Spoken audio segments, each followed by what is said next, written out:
नमस्कार साथियों एवं प्रिय माताएं बहनें, मैं आप सभी को यही बताना चाहूंगा कि भारतीय जनता पार्टी की सरकार में इस समय क्या हो रहा है कि मात्र अकेला पार्थ खड़ा है। भारतवर्ष बचाने को सारे कौरव एक साथ खड़े हैं, केवल उसे डराने को। ऐसा कुछ काम भारतीय जनता पार्टी की सरकार में किया जा रहा है कि जो भी काम अच्छा कर रहा है या समाज के लिए कुछ कर रहा है या देश के हित में कुछ कर रहा है तो उसे डराने का काम भारतीय जनता पार्टी की सरकार में किया जा रहा है। और भारतीय जनता पार्टी की सरकार में क्या हो रहा है कि जातिवाद की राजनीति, धर्मवाद की राजनीति, ऐसा कुछ काम किया जा रहा है। और ऐसा ही कुछ आप सभी को देखने को मिला होगा। और इस सरकार में चाहे पिछड़ा वर्ग के लोग हों और चाहे वो दलित समाज से लोग हों और चाहे जो भी हों, उन्हें जो है प्रताड़ित करने का काम भारतीय जनता पार्टी की सरकार में हो। तो मैं ज़्यादा कुछ नहीं कहूँगा, मैं अपने सभी साथियों को बताना चाहूँगा कि जब जब राजनीति में धर्म आता है तो रामायण लिखी जाती है, और जब धर्म की राजनीति होती है तो महाभारत लिखी जाती है।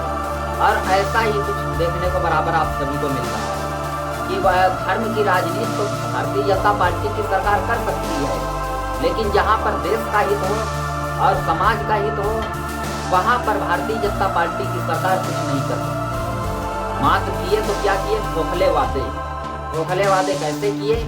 युवाओं से तो बोल दिया गया कि मैं वैकेंसियाँ जो है दूंगा या नौकरियाँ मिलेंगी, लेकिन युवाओं के लिए कितनी नौकरियाँ निकल करके आई हैं यह भी आप सभी ने देखा है। और युवाओं का दर्द मैं आप सभी को बताना चाहूँगा। युवाओं का दर्द कैसा है कि महंगाई ने कमर तोड़ दी, जवानी गई बुढ़ापे में, और फसलें गायें साढ़ खा गए, पैसा रहा न खाते में। ऐसा कुछ दर्द हमारे युवा साथियों का है कि जिनका समय डायरेक्ट जो है बुढ़ापे की तरफ बढ़ता जा रहा है। इतनी महंगाई भारतीय जनता पार्टी की सरकार में। और चुनाव जब करीब में आ जाता है हम तो वो देश का हित सोचते हैं, समाज का हित सोचते हैं और राष्ट्र का हित सोचते हैं। और इससे पहले भारतीय जनता पार्टी की सरकार से अगर कहा जाए तो किसी प्रकार का हित नहीं करना चाहिए। तो मैं आप सभी को यही बताना चाहूँगा कि आप सभी इन चीज़ों को ध्यान में रखते हुए और आने वाले चुनाव 2024 में भारतीय जनता पार्टी की सरकार को दूर दूर तक उखाड़ फेंकने का काम कीजिए।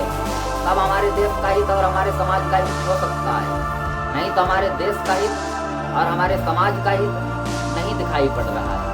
और मैं आप सभी को बताना चाहूँगा कि अगर आप सभी ने टाइम पर तक ध्यान नहीं दिया तो क्या होगा कि नौकर बनकर होगा द्वारे पे समय बिताना, और अगर आँख न खोली तो लुट जाएगा सभी। ऐसा कुछ आप सभी को देखने को मिलेगा, जैसे कि आप सभी को देवरिया में देखने को बराबर मिल ही रहा है कि मकान जो है वो अवैध घोषित करके और मकान गिराने की तैयारी जो है भारतीय जनता पार्टी की सरकार में प्रशासन द्वारा की जा रही है। तो मैं ज़्यादा कुछ ना कहते हुए अपने सभी साथियों से बोलना चाहूँगा कि आने वाले चुनाव 2024 में भारतीय जनता पार्टी की सरकार को उखाड़ फेंको और समाजवादी पार्टी के राष्ट्रीय अध्यक्ष माननीय श्री अखिलेश यादव जी का कंधों से कंधा मिलाकर के साथ दीजिए। तब हमारे देश का हित और हमारे समाज का हित होगा।